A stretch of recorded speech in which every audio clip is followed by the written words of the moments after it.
I think one of our first connections as friends was we connected on paranormal, and then we talked about aliens and stuff, and it was like, oh, someone else in the heart of Provo, Utah at BYU actually believes this stuff to be legitimately true. Yep. And here we are, And here we are. 7 years later.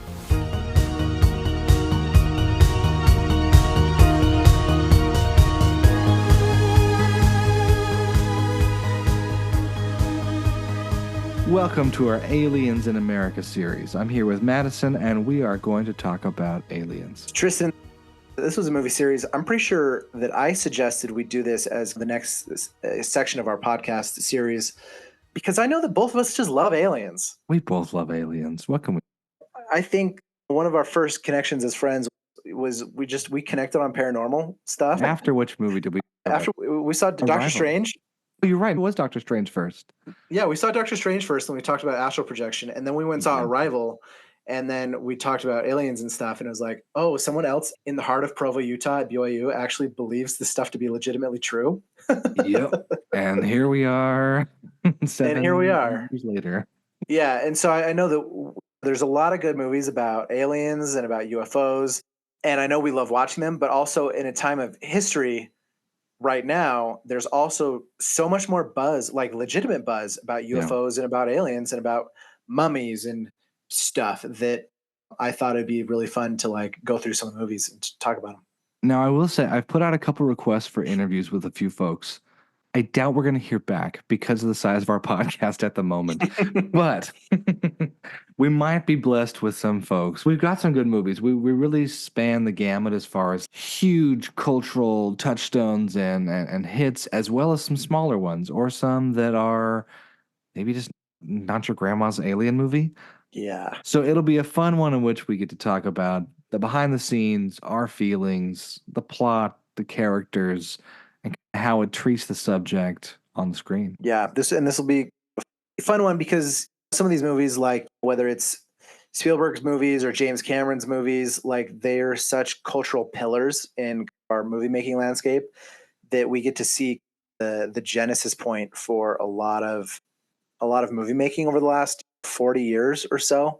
And also, I'm sure because of you're so good at your historical research, we'll find some of the real world historical genesis points for some of these movies. It'll be a fun one. Yeah. If you like movies about aliens or you don't and you want to learn, this is going to be a great series because it might just open you up to some movies you've heard about, thought about, but never watched, and play down, at least for those scared or otherwise, play down some of the fears and say, oh, this one's not that bad. Or this one is that bad. And we'll have a little bit of both. And with that, let's kick off our first episode today.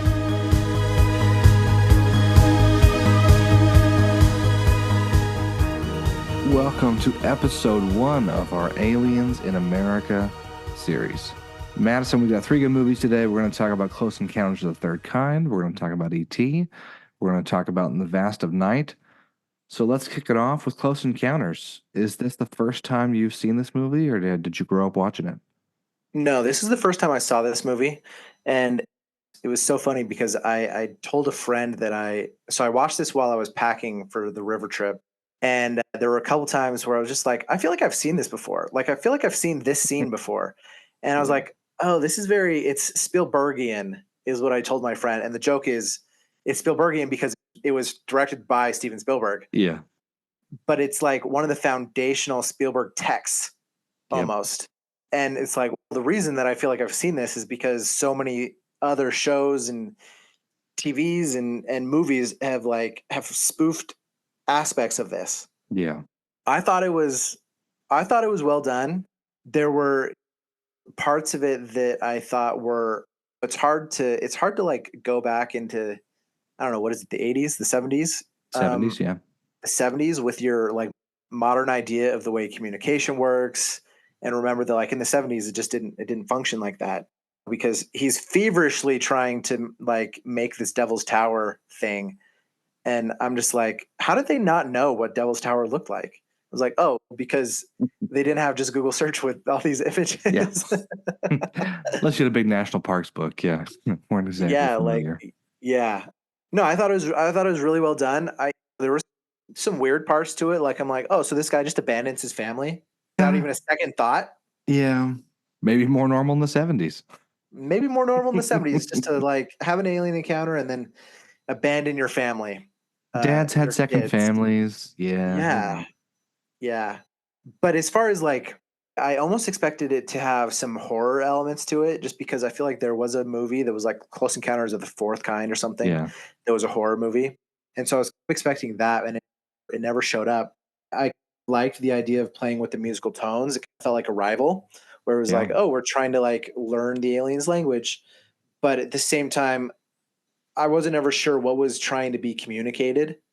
As Mhm. much as it was just like, because there's that scene near the end where the UFOs are hovering over their base camp or whatever, Devil's Tower, and they just keep playing the tone back and forth as quick as possible. I'm like, okay, what's being accomplished here? I Yeah. don't know what's being accomplished here. Yeah. What were your thoughts? I have some fun facts I'm going to share and Yeah, some please. info for those who are not familiar. Close encounters of the third kind being there's different classifications. Close encounters of the first kind is just a visual observation of a UFO. Close encounters of the second kind is a visual observation of UFO during which an element of some sort is experienced, such as powered items sticking to work, electrical malfunction failure, things like that. And the third kind is a visual observation or encounter in which an animated creature is present. And this is where I think this movie could have been Close Encounters of the Third and Fourth Kind. Because Yeah. by the end, we have the fourth, in which interaction with the creature and being taken, right? I think some of the fun facts that I love were John Williams and his score. The score was created before the film was edited, and then Spielberg edited the film to match the score, which was the Oh first time wow. he'd done that. And I don't know of many people doing it still, of like, you prepare a score and then you're like, you know what, I'm going to change this scene and cut this to fit exactly what he's doing. Kind of cool. This is one of the most screened movies of all time because it is shown every night at the KOA campground at Devil's Tower. Really? Makes me want to go to Devil's Tower now and go camp there Yeah. and check this if it still happens. Maybe it stopped in COVID. Who knows? Yeah. Crazy.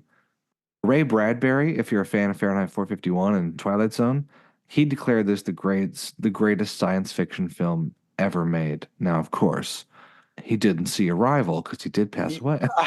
I was just gonna say it didn't. It sounds like Ray Bradbury didn't see Arrival. Yeah, I met Ray Bradbury once. Very cool guy, very interesting, but definitely one of those ones where you're like, his dreams or otherwise, he was seeing some stuff. Paul Schrader, who wrote Taxi Driver, Raging Bull, First Reformed, American Gigolo, Rolling Thunder, he wrote the original script. But then Spielberg went in and changed so much of it. Paul Schrader was like, actually, take my name off it. I don't want to be connected to this. And then Spielberg takes credit. So it's not like it was Spielberg's entire original script. But I guess he made enough changes that Paul Schrader was like, no, this ain't me. The original title was Watch the Skies, referring to books from an old, I want to say an old French author talking about UFOs, in which he was like, they're coming, they're coming, they're coming, they're already here, watch the skies. This was a huge bet. This is where the famous bet between Spielberg and Lucas came from, in which Spielberg said, Star Wars is going to earn more than Close Encounters at the theater. And Lucas was like, no, Close Encounters is going to earn more. And Spielberg's like, okay, if you earn more, I get 2.5% of your profits. And if I earn more, or you know what? Hold on, cut this. The deal was actually they both agreed to 2.5% of each other's profits from their movies. Wow. So Lucas gets 2.5% of Close Encounters of the Third Kind. Spielberg gets 2.5% profit on all of Star Wars, the original. Holy cow. I feel So like Spielberg came out on top with that one. the rumor is like Spielberg pays for Lucas's vacation every year, which must have been true until he sold Lucasfilm to Marvel, but Yeah. to Disney rather. I like the movie, like you. I see where all the tropes come from. I think it's hard with our current lens to see it, even with some of the technological and VFX marvels that we saw back then. Compared to Star Wars, it still looks funky. Yeah, it does. Weird animation. I'm sorry, the final ET we see, I'm like, what a weird stop motion puppetry. It just Yeah. doesn't look right. I'm going to talk about the Go, alien. go, go, go. So there's like the two different kind of aliens that we see. The one that looks like a giant like spider with a big head, Yeah, and that one looks freaky, right? horrifying. I was like, what am I Um, watching? and then like down the ramp come these like children grays. Yeah. They're like walking around holding people's hands and stuff, and they're not trying to give us consistency on like alien physiology, but also like what? Like why? I don't get it. But in terms of like the effects being not as like there were some pretty cool ones. Like we know when he's having his first experience and he's in the truck and all the stuff is like flying around, you can tell that they've got the truck on a gimbal and it's turning it around, but they've Yeah. strapped him down to the seat so hard that he's not moving. I thought that was that was cool. That was well done. Yeah. And then their little base camp at Devil's Tower, you can tell that they've essentially got like a matte painting background that they are doing some camera work on, that they have like a miniature in the foreground, and they're doing some camera trickery. I've seen enough Corridor Crew VFX artist reacts to like have an understanding of what was going on. And I in this day and age with like our CG landscapes, it's just hard for us to appreciate how hard it was to create scaled landscape shots that weren't from a helicopter. Yeah. Yeah. Because it's just so easy for us to just like fabricate a very lifelike and photoreal Devil's Tower now, that we wouldn't have to like come up with some ingenious way to like do a split diopter shot with a matte painting in the background and a little miniature in the foreground. And so like to be able to see that kind of stuff, like it feels grounded in an old classic movie making kind of way. Yeah. That brings a good point up. Spielberg was trying to use CGI, early CGI, for the ETs, for the UFO, for a lot of that scene on top of Devil's Tower. And apparently, after the first pass, when he saw some dailies or something, or some ideas of what it could look like, he passed. He said, no, it's going to look too fake. It's going to look terrible. Yeah. Which, if you've seen Tron or anything else from around the time that has CG, you'll know was a good choice. It was Yeah. not ready. Yeah. The original Dune, those shields. Oh my Oh my gosh. gosh, yeah. Roblox shields? Yeah, a little bad. What did you feel about, how did you feel about Richard Dreyfuss as the main character? I don't know. Like, I think I liked him, right? Like, I I want to like my protagonist, but when a protagonist is making choices that I don't love, Yeah. like abandoning your family, it's hard for me to like them. And and so I think Richard Dreyfuss, I think, played into that kind of I don't know, his energy is just this energy of like he's just like a middle-aged white guy. Yeah. He's just like some guy. He's not like a Paul Rudd. Like if this was a Paul Rudd, I feel like the energy would have been different. And but I feel like he played the crazy manic middle aged white guy dad, put upon dad. Yeah. But then who's that? Was it Goldie Hawn? Terry Garr as Ronnie, his wife? No, the lady who also had the Oh, experience. with her son, right? With Barry, Yeah. Melinda Dillon. Oh, really? I thought that I could have sworn that was Goldie Hawn. Yeah, Melinda Dillon, the mother of Barry the kid. Yeah. So I don't know what was in the water back then, but like it must have. I feel like a lot of these movies are just like, oh, there's this put upon dad who's got this family, and then there's this attractive other lady that comes into his life, and he leaves he wants to leave his family for her, and that happened in this movie, even though like aliens had something to do with it. Yeah, it was just it was a weird addition to the plot. It was like, why did this need to happen? There were a lot of those moments of why this needed to happen where I was just like, now knowing Steven Spielberg and his parents and how they colored everything, I just got to wondering how much of this is him trying to explain this is my parents, this is a greater meaning, versus was it just like, this is plot. We're moving forward with plot. Okay, good. The plot. Because, yeah, there were a lot of moments where I was like, yeah, the kid goes running off and she's there and what's happening? And Roy is just like building this clay thing and yelling and screaming with neighbors. And again, his wife doesn't really care and off he goes. And by the end of the movie, he's happy to walk on board and he's like, say la vie, folks, I'm out. Now, I was discussing this movie at a party recently with a guy who was slightly intoxicated. Hmm? And I was like, UFO comes down. What do you do? And he's like, if they open the doors and they take me, I'm definitely leaving. No thoughts about it. I said, okay, now if they open the door and just stand there, do you go on board? And he was like, well, if they're already there, you still got to go. And I think there's a dichotomy of man of like, there are those who would run, hide, and do anything but leave. And there are those who are like, we can close this chapter and get out of here. And I think the latter must be minuscule in comparison on Earth, but there are some Yeah. people, and Steven Spielberg is one of those people. If the Yeah. craft opens, he'd be like, it's been a great career. Put a headstone somewhere. I'm out of here. Gone. No That's so questions funny. asked. Yeah. So a little more of him in the film than we thought. Yeah. I wish that like we'd gotten some window in on what the aliens' intentions were. Like, why did they come to Earth? We just didn't like get any of that.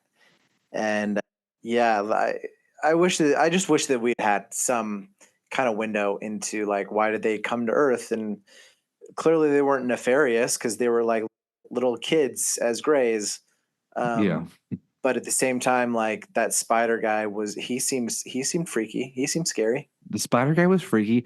Also, the final guy, the hand signal thing that was different than the other ones, different shaped head.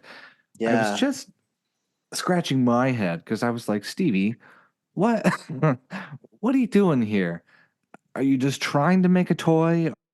Are you just like showing off for a second with the puppet? It just felt a little excessive. Either leave it a total mystery and like the Greys come out, they Mhm. grab the people, they go on, off it leaves. But why did it have to come out there with the hand signals? Now this Yeah. does bring up something, and I want to see how conspiratorial you are. Do you know what Project Serpo is? Okay. So there's this chicken and the egg thing that I have had wrong for 30 years and less than 30 years. But I had grown up with a UFO loving father, which is going to color a lot of these episodes.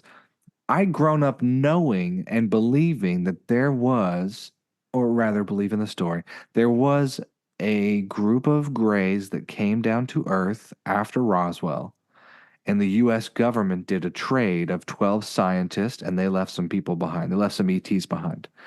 So this is like established in UFOlogy, and those who believe that there's been contact believe this happened in the Hmm. 1950s.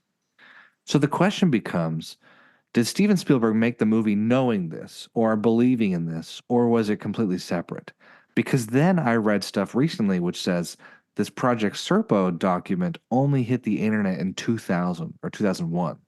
Someone put a whole report on there redacted saying this is what happened, and then it Hmm. erased off the internet, but everyone remembered or had screenshots or whatever. So it's become this like cult cult following of we believe this thing. Anyways, I think it's fun, at least for me, to believe that Steven Spielberg was a fan of the theory or had heard it from others and decided to make it a movie. But that's just me. Yeah. I would love to see a Project Serpo movie now that you talk about it. If that was what Spielberg was doing, then I wish he'd have done a better job of it because that seems so interesting. What the story that I think would be more interesting would be the story of the astronauts who were prepping to be part of the exchange rather than just this dad who just happened to sneak into the base and like didn't get in trouble for it and he was just like, "Hey, we got a jumpsuit. You want to go?" Yeah, a little more humanity behind it all would be nice. Yeah. And maybe that's our next movie. We're just going to do a Project Serpo movie. Yeah, maybe. If you would have taken Brad Pitt from Ad Astra, which I think was a dumpster fire in certain ways, and just Yeah. put him in a Project Serpo movie, that would have been a great movie, right? That would yeah, it would have been a great movie. Yeah, actually. Let's, unless we have anything else to talk about for Close Encounters, let's move straight into E.T. Okay. I'm not going to lie One to you. I more? didn't make it to watching ET, That's okay. We can talk but about I'm so familiar with it culturally that I'm overconfident in my ability to talk about it. it. I'm going to also level with you. I also did not watch all of E.T. I found clips on YouTube of certain scenes I wanted to rewatch because I am also familiar with it. And I Mhm. did a couple behind the scenes rewatches of people uploading special features from the DVD, Okay. which is hilarious to watch a movie from the 1980s and watch special features because they did not know what they were filming these for back then. Anyway, Yeah. so this is the spiritual and almost literal successor to Close Encounters. Yes. Steven Spielberg said when he was filming Raiders of the Lost Ark in Tunisia with Harrison Ford and co. He said, "What would have happened if an ET was left behind when Dreyfus gets in the craft?" Okay, and then this movie is directly about his parents and their divorce, and him as a kid, scared, not knowing what Oh. to do. So that really colors the story of ET more for me, of going like, oh, after seeing Fablemans, okay.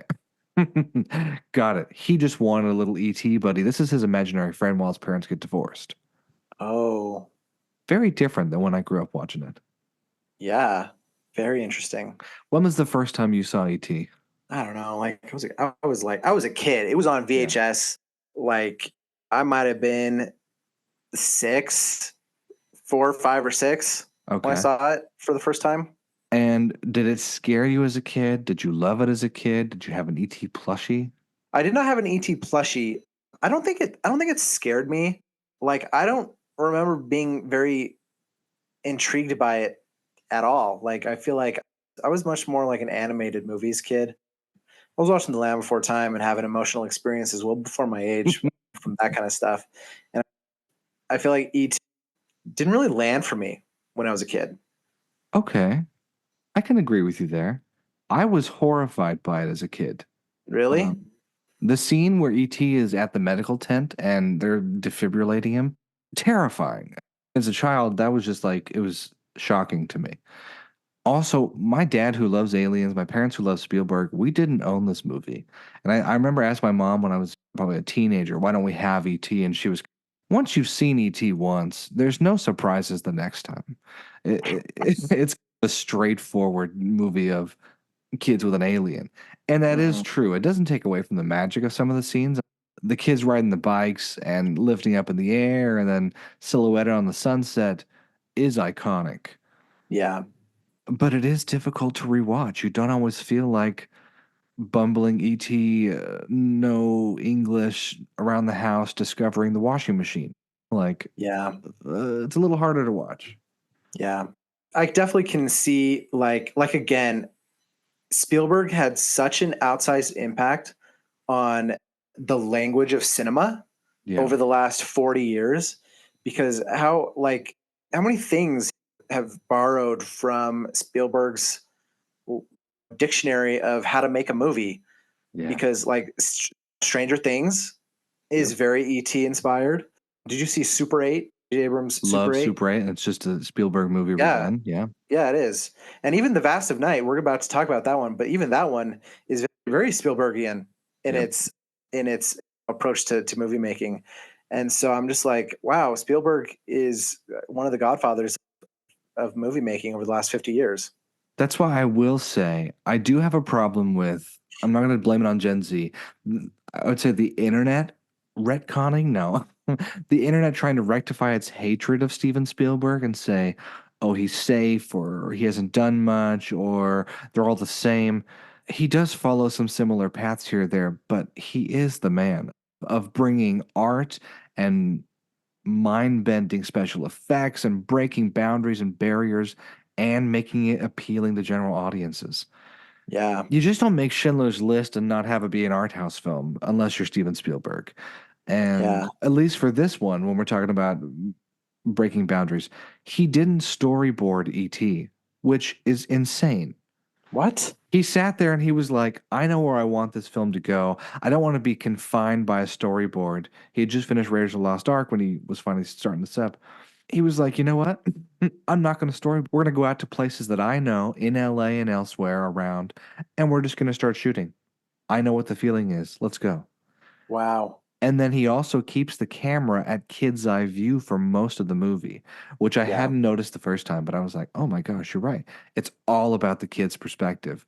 He did so many things to make this a lovable movie, a lovable story. And like you're saying, it's a blueprint that everybody has followed in one way or another in the last 30 years. Yeah. Yeah. And it makes me excited because I think Spielberg's next movie is going to be a UFO movie. It is. Which, yeah, with you, I would love to see what he wants to pull out next. Stoked. Um, uh, Last little couple notes on ET. It had a 1 year long theatrical run. Holy cow. Now, I think COVID must have impacted. I would imagine Endgame had something similar, or Avatar had some Mhm. longer times, but a year-long theatrical run is pretty impressive. And adjusted for inflation, E.T. is the fourth highest grossing film of all time. What? Yeah. To see Oh the my list gosh. is insane. Once you adjust for inflation, it really changed my mind about a lot of stuff. But Wow. yeah, fourth. Wow. That's So insane. go ET, lots of ad-libbing. We love little young Drew Barrymore. As Steven Spielberg said, he fell in love with his own movie, and apparently everybody else did too. That's good. But let's talk about Vast Night. You got me to watch this Yes. again. You brought it up. We put it on the list.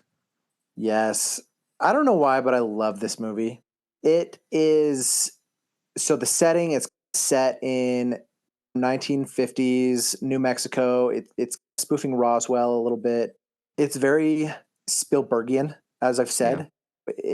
It takes two or three kids in this really small town in New Mexico who are radio kids. So this guy's on the radio and this girl runs the switchboards for the town's phone system, and they start hearing a noise on the switchboards or on the radio, Yeah. and they're trying to figure out what it is. And it turns out that there's something in the sky above the town, and that's their adventure is running around town. Essentially, it almost plays like an audio drama. Yeah. Like you could you could just black the screen and listen to it like it would be like an audio drama like back in the day. And the entire thing is framed as if it was a Twilight Zone episode. But in terms of movie making, I think it is so well done. There's a oneer that's like 9 minutes long It's of this amazing. girl just sitting there talking at a switchboard and plugging and unplugging things back in and talking to different people about what they're hearing. And it is so well done. And then there is this long sweeping shot that connects her little phone booth to the high school that they must have put a camera on like on a four-wheeler or something in a gimbal, but it is such a great shot that connects the geography of their town, and it's so well done. There's a um few amazing YouTube videos breaking down that oneer. Some with the DP, and I know I watched one with the director. I watched like four of them because after mhm. watching it, I was like, okay, we have to see how this was done. So the oneer was originally 11 minutes. They cut it down to 9. Now, that said, they filmed it over almost a day. And there are 4 CGI false transitions in order to break up what looks like a true one shot. They use With the CGI girl. in little moments. Yeah, they use CGI in little moments when they're crossing through town, and you cannot tell the seams. It's so hard to tell until you've watched the recap over and over, and you're like, oh my gosh, this one black frame was used for them to pause, cut, change cameras, every water break, Wow. piss break, and then they go back to it. Wow. So crazy. Yeah. I'll link some in the show notes, link some of these little recaps because still it is an amazing feat. It reminded me of Birdman, in which I was like, how much of this is a true oneer? And you find Mhm. out, like, oh, a drum passes in front of the camera. Okay, we paused. Oh, this Got happened. A door closed. We paused. Oh, mhm. got it. This movie was shot in 17 days. Holy cow. I PA'd on a film in 2018 that was 12 days on set, another 4 days in a soundstage, 16 days. It was tiny. It was about a restaurant. It was 3 locations. It was just the most minuscule of movies. This does not feel that way. This feels grand Spielbergian, Abrams at moments, school gymnasium, out in the fields. It feels real the whole way through. Yeah. Um, really impressive how they did it. Yeah, and I think in terms of like storytelling and tension building, they did a really good job because they basically like they didn't show you anything Yeah. until the end. Versus like when the Close Encounters of the Third Kind, they show you the UFOs pretty Yeah. early on. They're racing down the road and the cops are chasing them. But with this one, it's just like something's in the sky, Yeah. and the camera never shows you the sky, and so they're just racing around, getting people's experiences of what's going on, and then to combine it in with this like, oh, the U.S. government was using black people to try and excavate something from this thing because the U.S. government uses black bodies to do things that they don't want to do with white bodies. It was like, oh wow, there's a conspiracy here, and like, oh, the aliens have been here for a lot longer. Was like, I thought that was so well done to like ratchet up the tension and also ground it in reality. Yeah. And I think, at least for me, I loved the actors. They both were new to us. I don't Mhm. think I'd seen any of them in anything. Horowitz and McCormick kind of played the male and female leads that we're following the whole story on. I know this won a handful of awards. Slam Dance 2019, it won Audience Award for Best Narrative Feature. 2019 TIFF Toronto, it was first runner up for People's Choice Award in the Midnight Madness category. Who knows what that means? Grand Jury Prize at 2019 Overlook Festival. Anyways, it's a great festival film that got a lot of awards, racked up a lot on a pretty tight budget. It had good enough reviews. Since then, it's gone down, I think, on Rotten Tomatoes and such for audience scores like 66%. I don't know. I'll Mhm. just say this as a proof of concept, as doing something interesting and different and fun on a low budget, and having a unique style while also parroting the sci-fi greats. I think it hits on every single point of mystery, intrigue, fun, setting, costume design, sound design, lighting, the oneer, the VFX. I think this is just a great movie where I go, I want to see what the director does next, but it also stands on its own. It's not just a resume. Yeah. No, this is like, when I think of a good director, I think someone who clearly has a vision and is able to execute their vision. Yeah. And The Vast of Night is a movie where the director had a vision of what they wanted to make and they made it. And it really comes across. Yeah, and it's one of those ones where at the end it leaves a question, and I watched too many interviews with the actors and what they think happened. But I have to ask you now, what do you think happened at the end? Did they get taken? Did they just see it? What's the wrap? I don't know. When I first watched it, I was like, oh no, they got taken. This was a Close Encounters of the Third Kind thing where they just Yeah. like, they got beamed aboard the vessel. But then I also, this last time that I watched it, I was like, oh, they got turned to ash They got because melted? like, yeah, because they got War of the Worlds because there's this shot where you can see the trees where there's like a hollow that's been bursted out of the trees and they're sitting there looking up at the sky and it's like one of the only shots you can see of the UFO. And then at some point it pans down and then their camera or the sound recording equipment is on the Yeah. ground with this like brownie cam and it's like a pile of ash that's sitting there. Interesting. Like I the had ground noticed was the burned. footprints. I had not noticed the footprint, the ash. I'll tell you with my UFO obsession what I believed it to be. I thought it was like when Travis Walton talks about getting picked up in Arizona or otherwise, they talk about this Mm-hmm. big light beam hitting them and feeling like they were vaporized and then showing up in the craft. And Mm-hmm. to me, I was like, oh, maybe that's how it would have felt. But that's a darker and a fun version if they just got Well, no, it is toasted. darker. Yeah, Yeah. because the first time I watched it, I was like, oh, they just got taken aboard. So this guy, this girl, and this baby got taken up onto this spaceship. And like what a dark kind of creepy ending because like then we don't get any closure on that. But this time I was like, no, I think they got vaporized. I think that they got turned to dust. All right. For everyone who hasn't seen this, go watch it. Let us know what you think. Because I'm interested to know what what everyone gleans from the ending. And I did look up the budget because I was so interested. 700 grand, which sounds like a lot until you realize my 3 location tiny movie I worked on was over 250. And we're talking about again, it looks like they're on location, they're out there, the oneer, Yeah. fantastic lighting, CGI, sound. Yeah, shot at night too. Like Yeah, what a challenge to shoot at night and also make it lit well enough that you understand what's going on. honestly, it's showing off compared to what we've seen as far as night film in the Yeah. last 4 years. Good work. Good work, folks.